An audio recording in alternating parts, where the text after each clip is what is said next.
Yang terhormat Kepala Sekolah SMK Negeri 1 Gresik, yang kami hormati Wakil Kepala SMK Negeri 1 Gresik, dan para hadirin yang kami banggakan. Pertama-tama marilah kita panjatkan puji syukur atas kehadiran Allah SWT, karena atas perkenannya kita dapat berkumpul pada acara aksi nyata modul 1.4 budaya positif pendidikan guru penggerak angkatan 7 SMK Negeri 1 Gresik dalam keadaan sehat walafiat. Adapun susunan acara yang telah kami susun sebagai berikut. Yang pertama, pembukaan. Yang kedua, menyanyikan lagu Indonesia Raya. Yang ketiga, sambutan. Keempat, acara inti. Dan yang terakhir, penutup. Untuk membuka acara, mari kita baca hamdalah basmalah bersama, dan untuk agama lain dimohon menyesuaikan. Bismillahirrahmanirrahim. Acara kedua yaitu menyanyikan lagu Indonesia Raya. Kepada para hadirin dimohon untuk berdiri.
Hadirin dimohon untuk duduk kembali.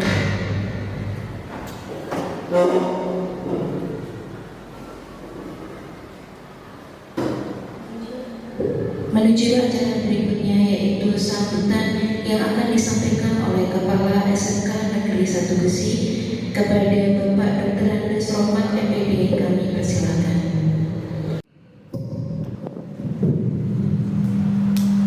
Bismillahirrahmanirrahim. Assalamualaikum warahmatullahi wabarakatuh. Waalaikumsalam. Yang terhormat Bapak Ibu dan manajemen sekolah Gresik, yang kami hormati Bapak Ibu guru tahun penggerak angkatan 7 yang kami hormati Bapak Ibu guru yang hadir di aula pagi hari ini. Alhamdulillahirrahmanirrahim, puji syukur mari senantiasa kita panjatkan kehadirat Allah SWT atas nikmat yang diberikan pada kita semua, sehingga di pagi hari ini kita dapat melaksanakan tugas sebagaimana mestinya, termasuk untuk undangan dari panitia CGP pagi hari ini. Bapak Ibu yang terhormati, setelah sekian bulan dari awal pelaksanaan kegiatan CGP angkatan 7 ini, pada hari ini akan dilaksanakan bersama-sama, yaitu aksi nyata kaitannya dengan hasil dari pelaksanaan budaya positif, yang saya berharap ini tidak hanya untuk di semacam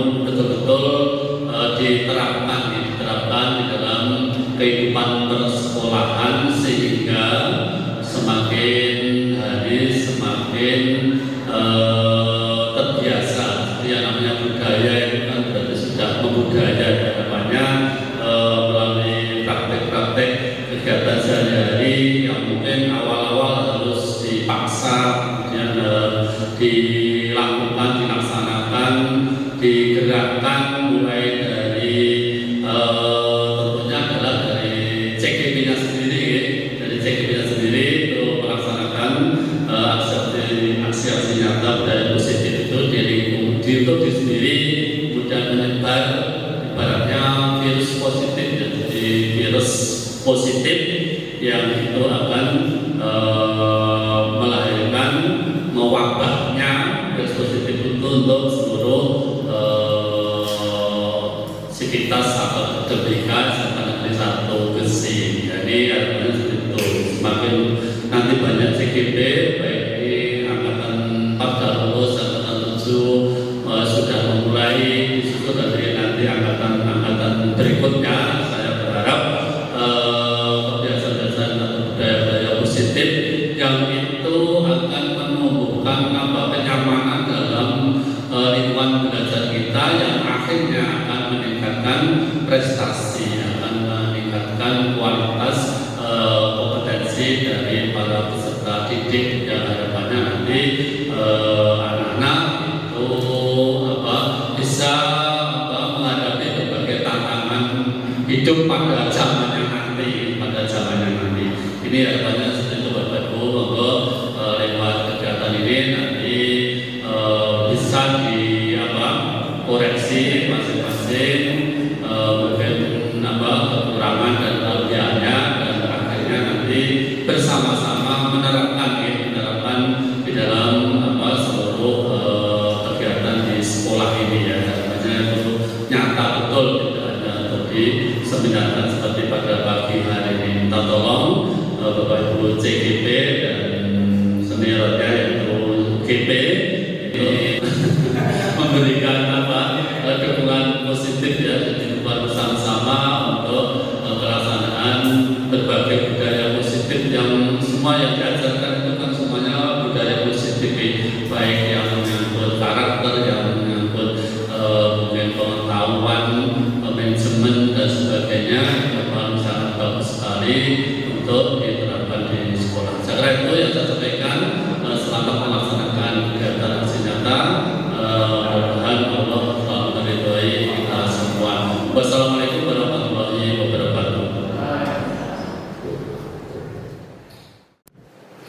Sambutan kedua yaitu dari Koordinator Guru Penggerak Kabupaten Sragen kepada Bapak Taufik Rohman Eskom MPD Oke, baik, bismillahirrahmanirrahim. Assalamualaikum warahmatullahi wabarakatuh. Yang terhormat Bapak Kepala SMK Negeri 1 Gresik, Bapak Dr. Selamat MPD. Yang saya hormati teman guru penggerak saya, Pak Kurnianto. Di sini teman guru penggerak. Juga Bapak Ibu CGP yang tetap semangat, luar biasa. Puji syukur senantiasa kita haturkan kehadiran Allah Yang Maha Kuasa bahwa pagi hari ini aksi nyata Bapak Ibu dilaksanakan di sini bersama-sama. Dan ini adalah wujud aksi nyata dari materi di LMS dan tugas-tugas PGP. Bapak Ibu, kami akan sampaikan berkaitan dengan proses PGP yang Bapak Ibu lakukan. Jadi BPGP Jawa Tengah itu mempunyai staf PGP di masing-masing kabupaten kota yang akan terus mengontrol pergerakan atau aktivitas dari teman-teman CGP maupun guru penggerak. Jadi di masing-masing kabupaten kota itu sudah ada sekretariat PGP pendidikan guru penggerak yang selalu berkoordinasi dengan Balai Besar Guru Penggerak. Yang pertama untuk memantau aktivitas guru penggerak yang sudah dinyatakan lulus dan CGP yang ada. Nah, kemudian ini adalah untuk latihan Bapak Ibu sekalian. Nanti setelah Bapak Ibu sekalian dinyatakan nanti akan tetap terikat dengan komunitas penggerak, karena huruf C-nya sudah hilang, tinggal guru penggerak. Nanti akan bergabung dengan komunitas guru penggerak yang itu berjenjang sampai ke tingkat provinsi. Nah, sekalian, bersyukurlah kalau Bapak Ibu yang hadir, yang ikut di grup angkatan 7 itu banyak ya, ada 6 orang, sehingga bisa saling kolaborasi.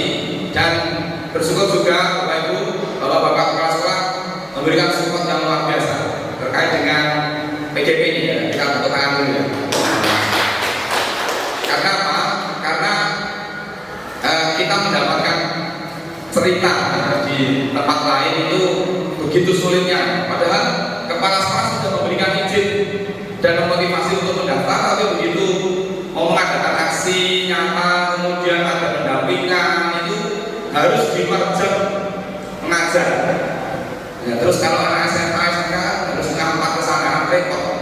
Nah, alhamdulillah kita diberikan ruang yang luar biasa, karena apapun alasannya kegiatan seperti ini juga bagian dari pengembangan guru. Kalau guru tidak pinter ya bagaimana siswanya juga pinter. Ini yang perlu kita syukuri bersama-sama. Kemudian sekalian, di dalam koordinasi kami di koordinator guru penggerak Provinsi Jawa Tengah maupun dengan BPGP, kita diminta untuk mendampingi dan mengawal teman-teman CGP dari pendaftaran sampai mereka nanti lulus. Jadi nanti kalau Bapak Ibu ada kesulitan, ya bukan kita merasa pinter, tidak ya, karena kami yang sudah dinyatakan lulus itu dianggap sudah punya pengalaman bagaimana nanti pelaksanaannya, meskipun pada saat Zoom hari Jumat kemarin itu disampaikan teman-teman guru penggerak ataupun teman-teman pendamping praktek yang ingin melanjutkan PGP-nya, misalnya pendamping praktek yang kemarin mau masuk jadi pendamping praktek yang angkatan 9-10 itu harus melalui proses penyegaran, karena ternyata kurikulum pendidikan guru penggerak dari angkatan 1 sampai 4 itu begitu masuk angkatan 5, 6, 7 ke depannya itu sudah berubah kurikulum, sudah ada perubahan banyak sekali. Sehingga karena ada perubahan, kapan perubahan dimulai sejak angkatan 5. Angkatan 5 di Kabupaten Sragen betul-betul ya?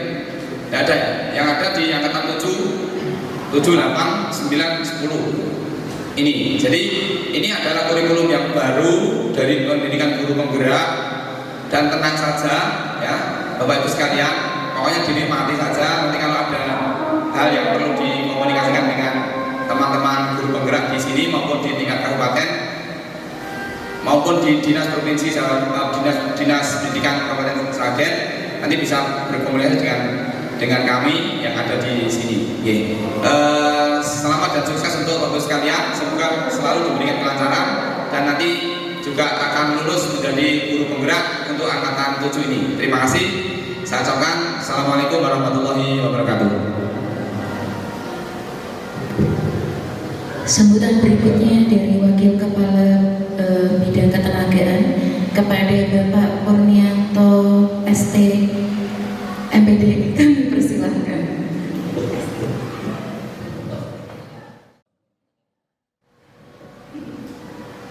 Bismillahirrahmanirrahim. Assalamualaikum warahmatullahi wabarakatuh. Alhamdulillahirrahmanirrahim. Wassalatu wassalamu ala rasulillah wa ala alihi wa sahbihi wa man Bapak yang kami hormati Bapak Kepala Sekolah, yang kami hormati Bapak Wakil Kepala Sekolah, dan yang kami cintai dan banggakan Bapak Ibu beserta sosialisasi atau penyebaran pemahaman pengalaman penerapan budaya positif pendidikan guru penggerak, dan terkhusus Bapak Ibu peserta Diklat Guru Penggerak SMK Negeri 1 Gresik. Di sini saya sebagai Wakil Kepala Sekolah Bidang SDM sangat bersyukur dan bangga bahwa di SMK kita yang terkenal di istilahnya di pinggiran, tetapi ternyata mempunyai guru-guru yang sangat bersemangat untuk maju.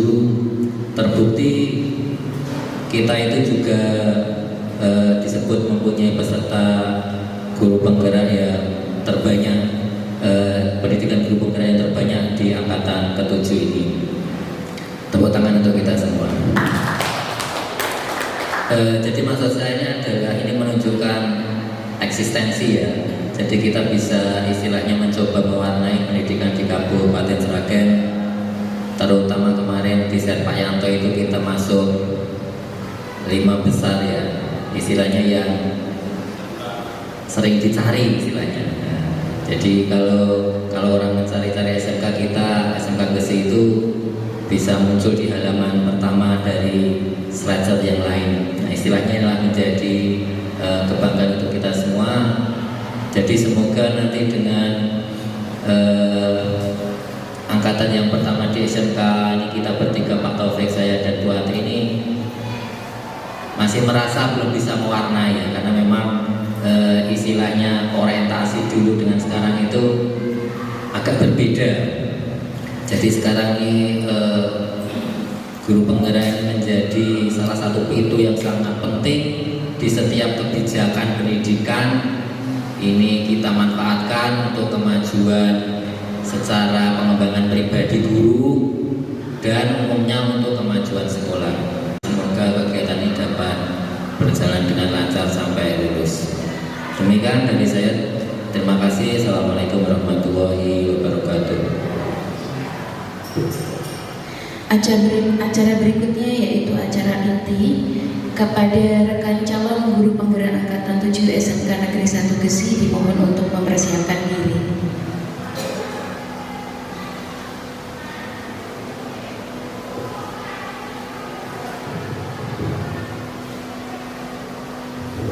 Monggo Bapak Ibu, snack yang sudah ada dipun dan lanjutkan.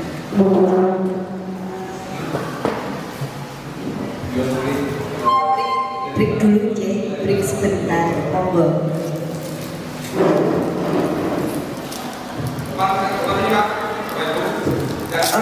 Untuk teman-teman bisa ONJ, matur suwun.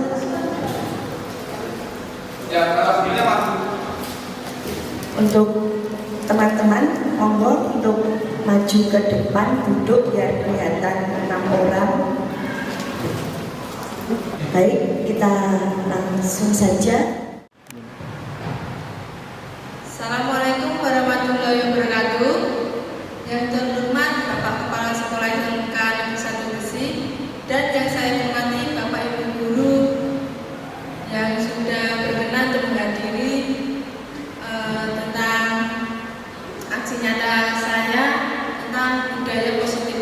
Oke, di sini saya akan memaparkan apa yang sudah saya pelajari selama mengikuti calon guru penggerak angkatan 7, yaitu aksi nyata 1.4 tentang budaya positif. Di sini saya akan menyebarkan pemahaman dan pengalaman penerapan budaya positif.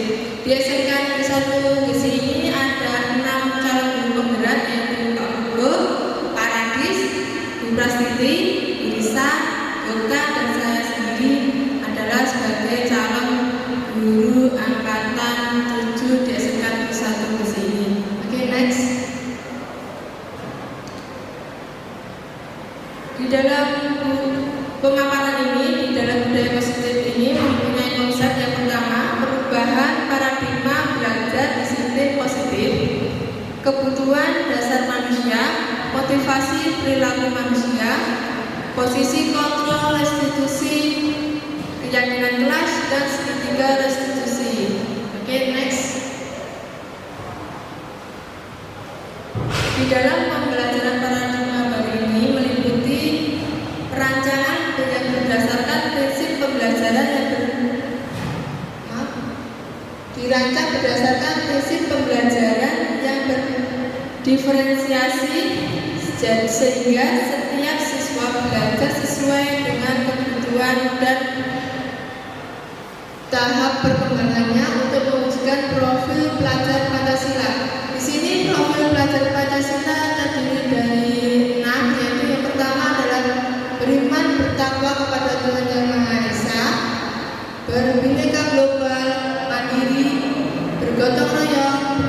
artis dan kreatif.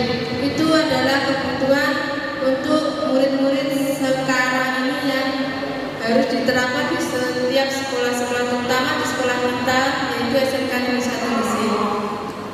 Oke, next.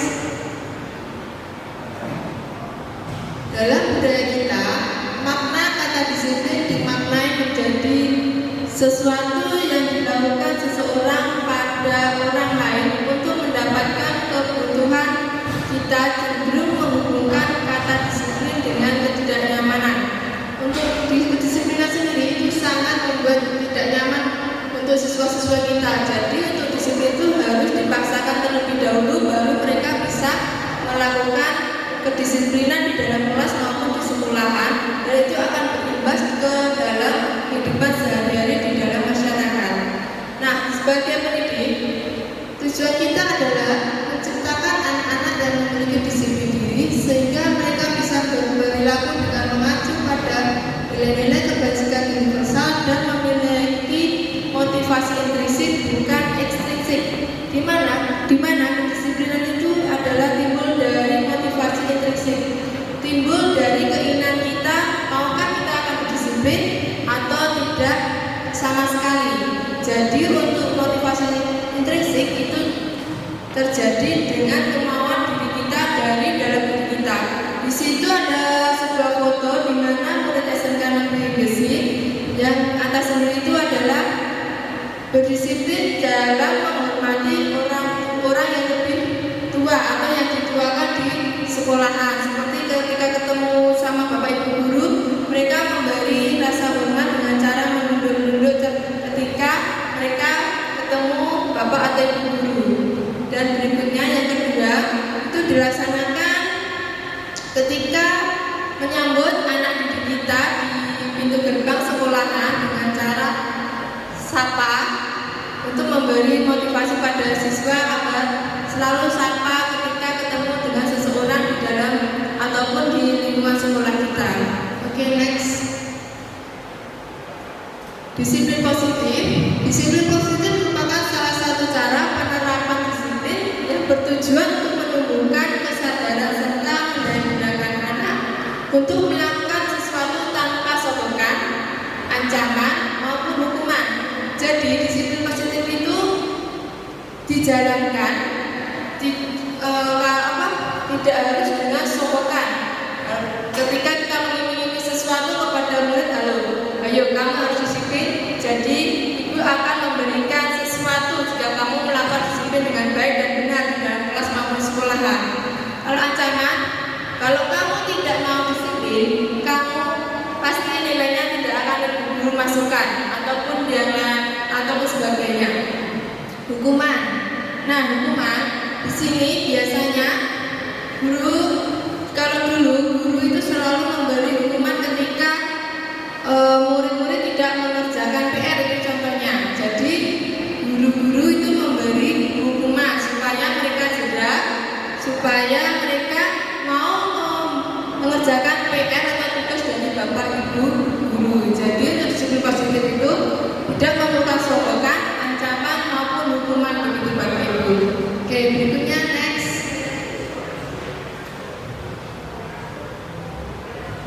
Kebutuhan dasar manusia itu terdiri dari bertahan hidup, kasih sayang dan rasa diterima, penguasaan, kebebasan, dan kesenangan. Untuk bertahan hidup, di sini setiap makhluk hidup mempunyai ketahanan untuk bertahan hidup. Bagaimanapun caranya untuk supaya tetap hidup terlaksana dengan apa yang mereka inginkan. Kasih sayang dan rasa terima kasih, rasa diterima itu sangat penting ya. Kalau di dalam kelas tidak ada rasa kasih sayang atau rasa diterima, itu akan membuat rasa yang tidak mengenakan dalam situasi apapun. Jadi kasih sayang itu perlu sekali dalam kelas maupun di luar kelas. Untuk penguasaan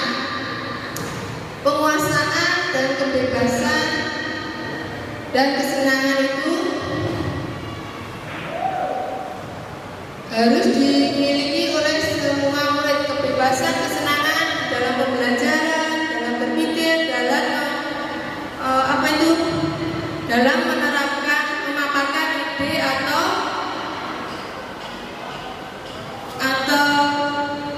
menyampaikan hal-hal yang mereka inginkan. Jadi secara bebas dan senang. Jadi mereka apa yang mereka utarakan kepada guru itu bisa disampaikan dan mereka murid-murid itu akan senang dengan tanggapan atau sudah didengarkan bapak ataupun ibu guru. Oke, next. Nah, di sini motivasi perilaku manusia. Motivasi merupakan dorongan yang timbul pada diri seseorang secara sadar atau tidak sadar untuk melakukan suatu tindakan dengan tujuan tertentu. Yang pertama, menghindari ketidaknyamanan dan hukuman. Murid melakukan disiplin diri karena ia takut ekstrinsik. Nah, di sini Bapak Ibu, untuk ekstrinsik ini adalah kedisiplinan dari luar, keinginan dari luar. Contohnya Bapak Ibu guru mengharuskan anak-anak untuk disiplin dengan cara pemaksaan, ya, dengan ancaman. Nah, itu adalah sesuai dengan ekstrinsik, di mana murid itu dipasang dari luar, dari pihak luar, bukan dari diri sendiri untuk melakukan kedisiplinan. Yang kedua, mendapatkan imbalan atau penghargaan dari orang lain. Murid melakukan disiplin diri karena ingin mendapat imbalan. Ini merupakan motivasi ekstrinsik. Itu seperti iming-iming. Kamu kalau melakukan kegiatan yang positif atau disiplin yang baik, yang benar, maka ibu guru akan menambahkan nilai kamu menjadi 8. Seumpamanya seperti itu ketika anak tersebut melakukan kedisiplinan. Jadi itu motivasi ekstrinsik, ya. Jadi harus ada iming-iming dulu, baru anak-anak mau melakukan apa yang bapak ibu guru aturkan, yang bapak ibu guru berikan kepada anak-anak. Jadi kedisiplinan itu didorong dari luar, ya, dengan cara mengiming-iming suatu imbalan. Untuk yang ketiga, menghargai nilai-nilai kebajikan diri sendiri. Murid melakukan disiplin diri karena sadar akan nilai kebajikan dirinya. Ini merupakan motivasi intrinsik. Nah, ini adalah melakukan motivasi dari dalam diri para murid-murid. Nah, jadi di sini adalah dengan keinginannya tersendiri, keinginan dari dalam hati mereka sendiri-sendiri. Jadi kedisiplinan mereka itu bisa terjadi jika mereka memotivasi diri untuk disiplin di kelas, disiplin di sekolahan, dan disiplin di semua kegiatan yang mereka lakukan. Oke, next. Nah, di sini ada konsep disiplin dengan identitas gagal, yaitu hukuman. Di sini ada hukuman, di sini antara lain menyakitkan, tidak nyaman, murid takut, memaksa, murid menyembunyikan kesalahan murid menjadi rendah diri. Nah, ini hukuman Bapak Ibu. Hukuman di sini biasanya sangat menyakitkan bagi murid-murid dan tidak membuat nyaman. Bagaimana itu hukuman yang diberikan Bapak Ibu guru kepada murid-murid, dan suatu murid juga takut kepada Bapak Ibu guru. Bagaimana mereka akan mengutarakan kenapa mereka, seumpama mereka terlambat, mereka takut, memaksa, ya. Jadi Bapak Ibu guru di sini adalah memaksa murid untuk melakukan sesuatu yang berupa hukuman. Murid-murid menyembunyikan kesalahan, ya. Jadi dari awal mereka merasa takut, jadi mereka susah untuk menyembunyikan, maka mereka lebih baik menyembunyikan kesalahannya daripada mengemukakan atau menceritakan kepada Bapak Ibu guru tentang kesalahan mereka, kenapa mereka datang terlambat, mereka melakukan sesuatu, jadi mereka bisa mendapat hukuman itu. Yang terakhir, di dalam hukuman itu murid menjadi rendah diri, tidak percaya diri untuk mengungkapkan alasan mereka kenapa mereka melakukan sebuah kesalahan. Berikutnya di konsep disiplin dengan identitas gagal ada yaitu penghargaan. Selain hukuman, yaitu ada penghargaan.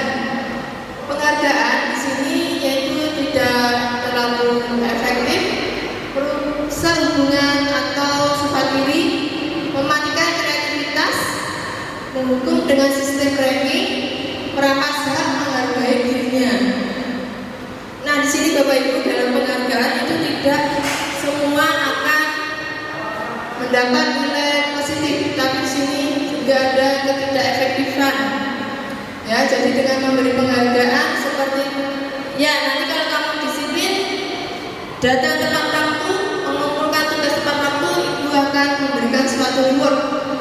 Nah, yang satunya nanti teman-temannya loh, itu terus yang dapat reward. Aku nggak pernah apa bedanya, padahal aku masuk juga tepat waktu, mengumpulkan tugas juga tepat waktu, kenapa dia aja yang dapat rewardnya daripada saya. Nah, mematikan kreativitas.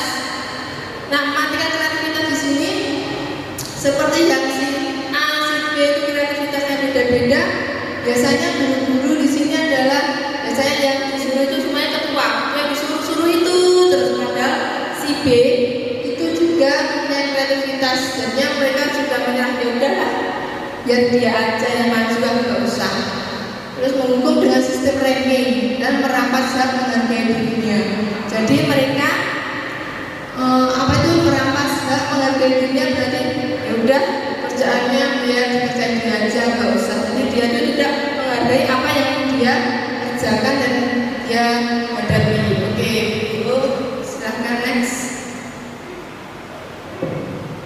Oke, sekarang konsep disiplin pendekatan restitusi. Menurut dosen 2004, restitusi adalah proses menciptakan kondisi bagi murid-murid untuk memperbaiki kesalahan mereka, sehingga mereka bisa kembali pada kelompok mereka dengan karakter yang lebih kuat. Di sini juga dituliskan dengan ciri-ciri restitusi. Yang pertama, bukan menebus kesalahan, namun belajar dari kesalahan. Yang kedua, memperbaiki hubungan. Yang ketiga, tawaran bukan paksaan, menuntun untuk melihat ke dalam diri. Yang berikutnya yaitu mencari kebutuhan dasar yang mendasari tindakan. Berikutnya yaitu fokus pada karakter bukan tindakan. Yang terakhir, menguatkan dan fokus pada solusi. Itu adalah ciri-ciri restitusi dalam disiplin pendekatan ya, pada murid, ya, guru kepada murid didiknya. Oke, Bu, silakan next. Di sini ada perbedaan Bapak Ibu, dicontohkan kasus yang sering terjadi di dalam tiap kelas, yaitu yang dilakukan siswa. Kasus siswa sering tidak mengerjakan PR, itu biasanya sering terjadi di tiap kelas maupun di Bapak Ibu guru tempat mengajar, di kelas Bapak Ibu mengajar. Di sini ada 3, di mana ada hukuman, konsekuensi, dan restitusi. Nah, bisa Bapak Ibu guru lihat akan di posisi mana Bapak Ibu di dalam suatu restitusi. Apakah Bapak guru dan Ibu guru sebagai penghukum, di mana guru menghukum siswa tersebut hormat bendera selama 10 menit, guru marah dan murid menjadi takut. Nah, di mana konsekuensi murid jika tidak mengerjakan PR itu harus dihukum dengan cara ke lapangan dan hormat bendera selama 10 menit. Itu akan membuat murid-murid capek, murid-murid jenuh dengan dan juga takut dan takut sama guru. Itu juga konsekuensi. Guru memberikan konsekuensi untuk mengerjakan PR-nya saat istirahat atau dikerjakan sudah 3 kali lipat. Seperti saya ya Bapak Ibu guru, saya biasanya menerapkan pada murid-murid saya tidak mengerjakan PR, saya suruh mengerjakan 5 kali lipat. Nah, itu biasanya itu adalah kesalahan saya sebelum saya mengikuti guru penggerak. Ternyata apa yang sudah saya lakukan kepada murid itu ternyata salah total atau salah besar. Jadi itu konsekuensi. Guru itu memberi hukuman, memberikan konsekuensi dalam mengerjakan PR-nya lebih dari tugasnya yang diberikan kepada anak-anak tersebut. Ketika anak yang mengerjakan 5 kali 5 kali berarti 25 lembar, ya seperti itu. Dan restitusi sendiri, guru menanyakan keinginan kelas atau dirinya dan Guru terbuka dan siswa menghormati dirinya dan orang lain. Nah, di sini restitusi guru itu adalah menanyakan tentang keyakinan kelas, apakah mereka sudah melakukan keyakinan kelas atau melanggar keyakinan kelas yang telah dibuat bersama-sama di waktu di kelas itu. Oke, next.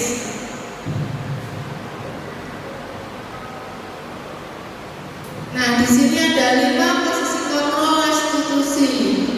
Sebagai berikut, yaitu ada penghukum, yang kedua ada pembuat merasa bersalah, teman, pemantau, dan terakhir adalah manajer. Nah, kira-kira apakah Bapak Ibu pernah di posisi kelima ini? Pasti sudah ya. Kalau enggak salah satu atau sudah menjadi semuanya, semoga aja sudah berubah menjadi manajer setelah mendengarkan pemaparan kami waktu di aksi nyata ini. Oke, next.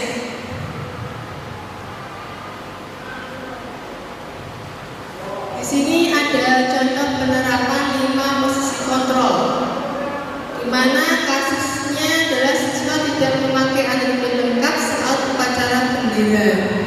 Nah, kalau kita sebagai penghukum, kita pasti akan menanyakan patuhi aturan sekolah, lalu berdiri depan barisan. Itu jika kita sebagai posisi kita sebagai penghukum kepada murid-murid yang tidak memakai atribut lengkap saat upacara bendera. Begitu juga ketika kita sebagai pembuat merasa bersalah dengan kata seperti ini, Bapak Ibu.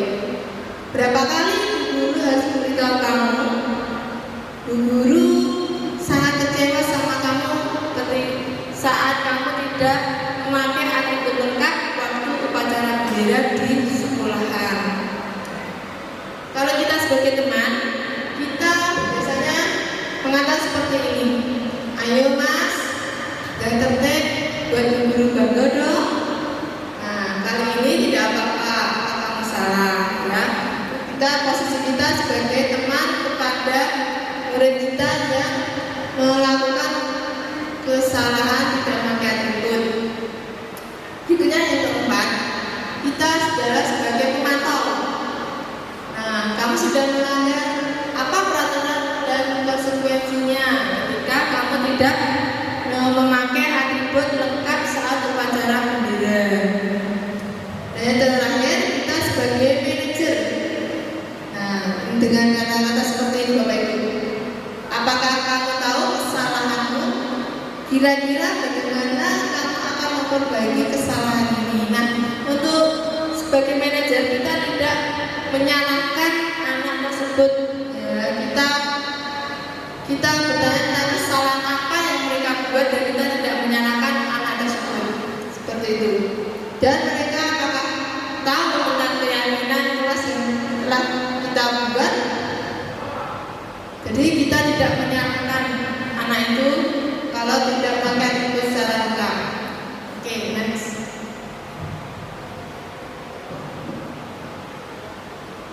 Nah, di sini keyakinan kelas. Mengapa keyakinan kelas? Mengapa tidak peraturan kelas saja? Nah, di sini ini hampir beda-beda tipis antara keyakinan dan peraturan kelas. Di sini dicontohkan ketika mengapa kita memiliki peraturan tentang penggunaan helm pada saat mengendarai kendaraan roda 2 atau motor. Mengapa kita memiliki peraturan tentang penggunaan masker dan mencuci tangan setiap saat. Nah, di sini hampir-hampir mirip ya, mengapa keyakinan kelas tapi tidak peraturan kelas. Oke, next. Nah, di sini Bapak Ibu dulu cara kegiatan membuat keyakinan kelas bersama guru dan siswa. Untuk keyakinan kelas itu kita tidak membuatnya sendiri, tapi kita membuatnya bersama-sama guru dengan murid-muridnya yang berada di dalam kelas. Nah, di sini kita dengan cara berdiskusi tentang peraturan apa saja yang akan kalian, apa saja yang mereka atau murid yang akan tulis dalam keyakinan kelas ini. Terus merumuskan peraturan menjadi sebuah keyakinan. Habis itu setelah membuat keyakinan tidak perlu panjang lebar Bapak Ibu untuk aturannya, cukup yang simpel-simpel dan mudah diingat oleh anak-anak. Oke, next. Nah, di sini keyakinan kelas saya contohkan, kita saling menjaga kenyamanan dan keamanan.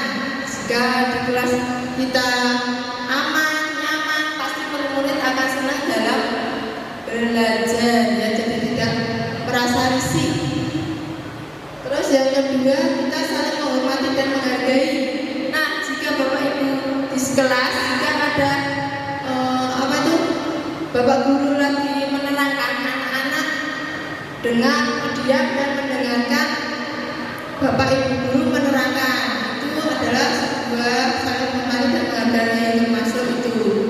Terus berikutnya, kita selalu bersemangat bertumbuh bersama dan kita belajar dari kesalahan dan melakukan perbaikan. Nah, di keyakinan kelas itu kita tidak perlu hukuman, tapi kita harus belajar dari kesalahan dan memperbaiki kesalahan tersebut biar menjadi lebih baik lagi untuk keyakinan kelas kita.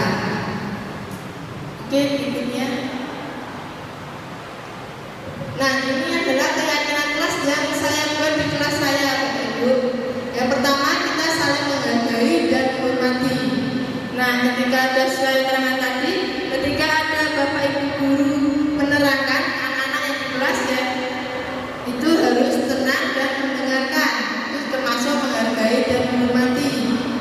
Kita saling bekerja sama. Nah, di kelas kita harus kompak bekerja sama dalam kebersihan, dalam kenyamanan kelas, dan lain sebagainya, ya, bekerja sama dalam hal kebaikan, tidak kerjasama dalam konteks, itu tidak bagus, ya. Berikutnya, kita menjaga kenyamanan bersama. Di sini di kelas dalam arti menjaga kenyamanan bersama itu kelas harus selalu bersih, tidak kotor. Nanti kalau kotor pasti anak-anak tidak nyaman dalam belajar. Kalau ada yang berisik waktu pelajaran, anak-anak juga tidak nyaman dalam belajar. Jadi ada yang nggak bisa konsentrasi, mengganggu konsentrasi teman. Nah, jadi kenyamanan perlu dijaga dan kebersihan juga. Yang terakhir, kita melakukan yang terbaik. Nah, apapun yang kita lakukan supaya kita melakukan yang baik, tidak melanggar tata tertib atau melanggar aturan yang kelas 2. Oke, Bu, next. Nah, ini cara bagaimana pembentukan keyakinan kelas. Yang pertama, lebih abstrak dari peraturan. Lebih abstrak, lebih jelas. Berupa pernyataan universal dibuat dalam bentuk positif dengan kata-kata positif, ya. Pertama, jangan menyontek, contohnya seperti itu. Kerjakan dengan kita ganti kerjakan tugas sendiri-sendiri. Jangan menyontek itu diganti dengan kerjakan tugas sendiri-sendiri. Jangan datang terlambat, diganti datang tepat waktu. Oke, itu contoh kalimat yang positif paling simpel. Terus sedikit saja agar mudah diingat, nggak perlu panjang lebar kayak nulis surat atau Quran, ya. Yang penting mereka paham. Sesuai dengan kondisi kelas dan sekolah akan mudah diterapkan. Dan terakhir, semua warga kelas atau sekolah dilibatkan saat membuat. Jadi dalam pembuatan keyakinan kelas itu yang berperan itu seluruh warga kelas, tidak hanya gurunya saja, tapi bersama-sama murid maupun guru saling melengkapi dalam keyakinan kelas. Kita memilih mana yang cocok dengan kelas kita. Oke, next. Nah, di sini Bapak Ibu Guru ada segitiga restitusi, jika ada gambarnya. Di sini ada 3 posisi, yaitu menstabilkan identitas, ada validasi tindakan yang salah, dan juga menanyakan keyakinan. Untuk menstabilkan identitas, kita semua akan melakukan hal terbaik yang bisa kita lakukan. Nah, di mana di sini kita tidak menyalahkan tindakan mereka,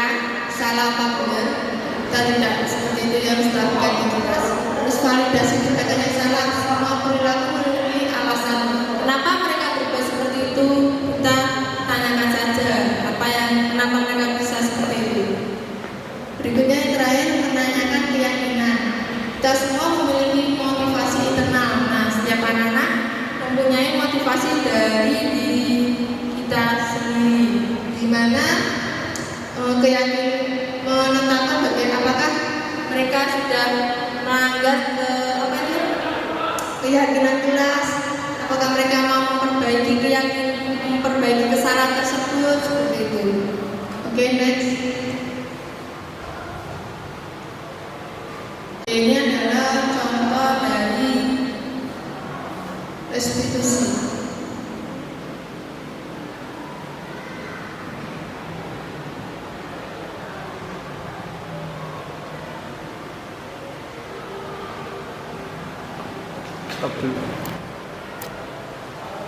Bapak Ibu, ini adalah budaya positif untuk penerapan segitiga restitusi yang saya ambil.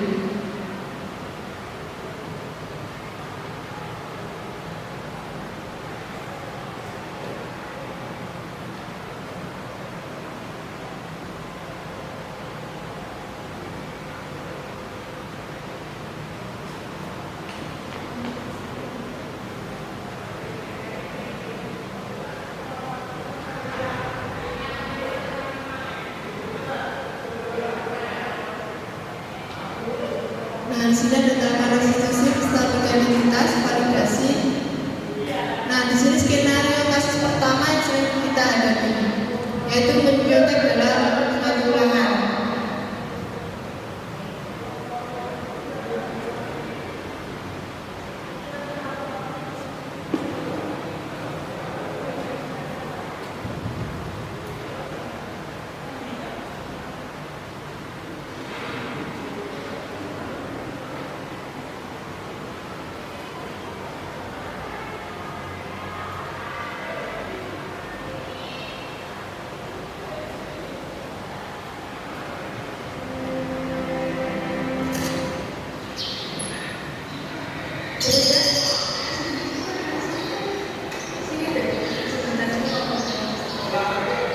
Kamu tahu kenapa aku panggil kamu? Maaf Bu, kenapa ya Bu? Coba deh ingat-ingat tidak, kamu tadi kenapa tidak? Oh iya Bu, saya tadi mencontek. Ibu tidak mengingatkan kamu ya, dan memang saya sebutkan di perjanjian sananya. Nah, sekarang coba jelaskan pada Ibu apa alasan kamu cek di ulangan tersebut tadi ya? Begini Bu, saya tadi malam tidak sempat belajar karena keasikan dengan teman saya sampai malam. Oh begitu, karena kamu tidak belajar ya? Iya Bu, jika saya tidak belajar, saya tidak bisa mengerjakan ulangan. Kira-kira apakah kamu masih ingat dengan pelajaran kita tadi ya? Masih Bu, salah satunya tidak boleh mencatat pekerjaan teman saat ulangan. Alhamdulillah, kalau kamu masih mengingatnya, apakah kamu bersedia untuk mematuhi keyakinan dengan sama tidak? Iya Bu, saya bersedia mematuhi keyakinan kelas kita. Sekarang, Ibu tanyakan bagaimana cara memperbaiki kamu berulang tidak mencontek lagi ya? Saya akan belajar yang rajin setiap hari.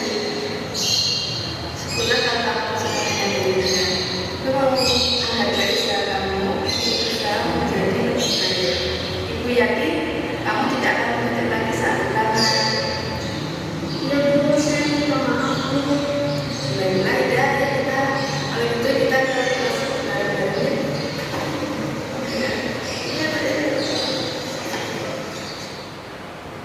Ini adalah skenario kasus kedua Bapak Ibu, yaitu tidur di kelas.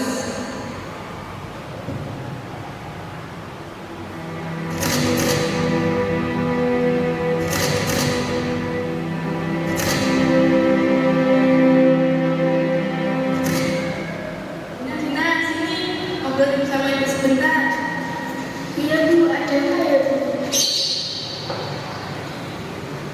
Kamu tahu kenapa saya memanggil kamu? Kenapa ya Bu? Coba ingat-ingat apa yang kamu lakukan tadi di dalam tempat kamu sendiri. Oh, iya Bu, saya tadi tidur di kelas. Ibu tidak menyalahkan kamu, Dina. Setiap orang bisa saja berbuat salah. Tapi tiap orang juga mempunyai kesempatan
profesional dan sosial yang baik, di mana guru mampu berefleksi pada posisi kontrolnya saat ini bagaimana berjalan dunia sebagai seorang among atau posisi manajer yang menuntut murid-murid menjadi insan yang mandiri, merdeka, dan bertanggung jawab.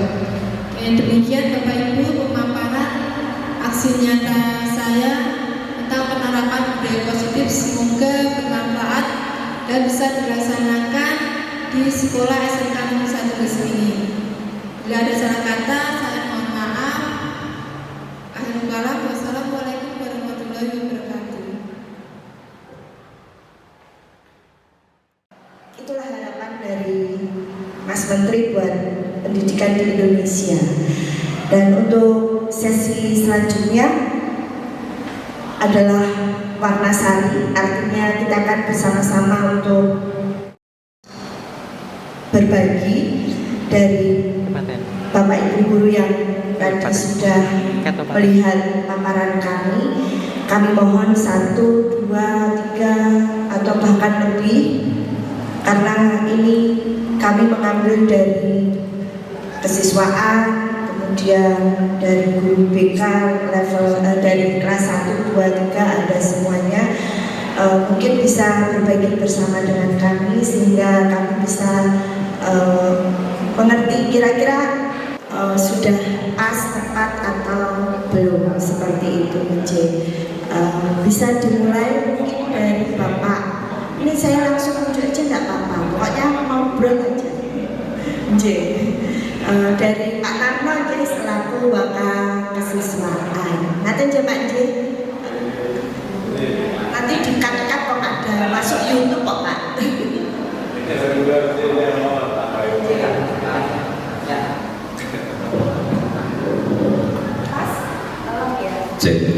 Assalamualaikum warahmatullahi wabarakatuh. Oh ngeten, nampaknya via ketiki.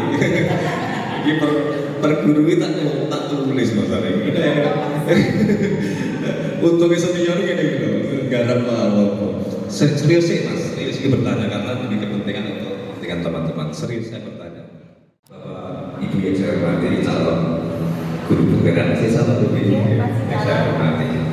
Ada 3 hal yang saya sampaikan sebenarnya. Yang pertama adalah arti mewarnai tadi.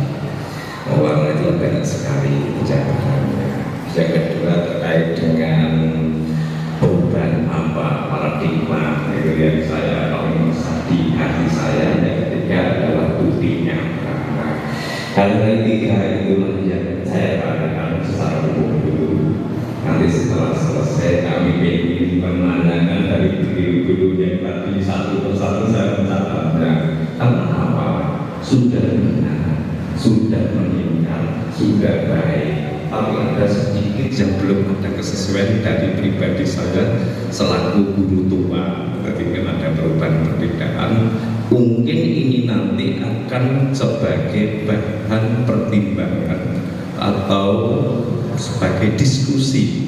Diskusi bukan berarti menyalahkan apa yang disampaikan Pak Menteri, tidak. Itu bagus, sudah tetap, tapi kami hanya berdiskusi kenyataan di lapangan tadi. Wes syuting ya Mas ya. Terima kasih dari saya. Nanti ada beberapa guru catatan saya. Nanti mungkin Bapak Ibu guru nanti bisa memberikan kami gambaran yang akan kami terapkan sebagai wakil kesiswaan, dan nanti bisa kami ajak teman-teman kesiswaan bisa menerapkan yang sebaik-baiknya seperti modul 1 budaya positif. Terima kasih sebelumnya. Baik, terima kasih. Itu tadi yang disampaikan oleh Pak Tarno. Mungkin selanjutnya ada yang lain dari guru BKJ, Pak Agus. Saya tak berdiri saja. Assalamualaikum warahmatullahi wabarakatuh. Ya, saya hanya ingin mungkin menambahkan, melengkapi. Jadi apa yang kita semua laksanakan itu betul-betul bisa kita gabungkan. Jadi kalau ibaratnya kita memasak, bumbunya lengkap, mesti lebih enak hasil masakannya. Nah ini saya akan tambah bumbu ya. Jadi apa yang tadi sudah disampaikan dari tim Bapak Ibu guru gerak, jadi itu intinya kan namanya kita menjadi guru itu sebenarnya yang susah itu mendidik. Kalau mengajar kan kita mulai ngarep kelas nanti materi selesai mengajar. Tapi kalau mendidik intinya kita itu adalah merubah perilaku. Dari beberapa referensi yang saya baca itu seperti itu, namanya mendidik itu. Dan pengalaman saya yang namanya merubah perilaku itu memang tidak bisa kita lihat dalam jarak dekat, tiba-tiba berubah, tidak. Jadi perlu waktu, proses, waktu dan proses yang tidak sebentar. Ini, jadi pengalaman saya seperti itu. Termasuk saya juga mempelajari ilmu psikologi ya memang seperti itu. Jadi ilmu fisiologi itu ada fisiologi anak, fisiologi dewasa. Di masing-masing mereka melekat dengan karakter seperti itu. Yang ingin saya sampaikan pada intinya adalah bagaimana kita memang mengemas anak-anak itu, anak didik kita itu menjadi anak yang disiplin, yang positif, tanpa dengan hukuman. Itu ya intinya itu yang saya pahami seperti itu. Ya baik, jadi saya ingin menambahkan apapun kita ingin membuat anak itu kita menjadi disiplin, itu juga harus didukung dengan instrumen yang lain yang namanya aturan. Jadi nanti digabungkan dengan yang namanya aturan itu. Caranya bagaimana? Jadi kita menerapkan kedisiplinan itu mulai dari awal, mulai siswa baru masuk, dimulai dari siswa baru masuk. Nah itu kita terapkan dengan aturan. Dari tim kesiswaan sudah kemarin sudah ada memang aturan tata tertib di sekolah yang sudah dipasang di kelas. Akan tetapi perlu ditambah lagi, yaitu dengan membuat kesepakatan. Nah, sebenarnya dulu saya sudah pernah mengusulkan, sudah pernah dilaksanakan, tapi ini mungkin ya karena situasi kondisi tidak lagi, tapi mungkin saya mengusulkan untuk tahun depan tahun ajaran baru untuk diterapkan lagi. Bagaimana kesepakatannya? Kesepakatan itu perlu memang ditunjukkan secara formal di atas kertas yang bermeterai. Dulu sudah pernah melakukan. Jadi ada semacam kesepakatan dan juga itu orang tua atau wali murid juga tanda tangan, siswa juga tanda tangan. Jadi kalau kita memang ingin berubah perilaku itu harus didukung dengan instrumen, dengan aturan. Kalau kita hanya membuat kesadaran, memang baik. Jadi tidak ada semacam aturan yang secara formal, secara tertulis. Memang yang namanya aturan itu kan mengikat, ya mengikat yang namanya aturan itu. Memang aturan itu tidak menyenangkan, tapi itulah menurut pemahaman saya.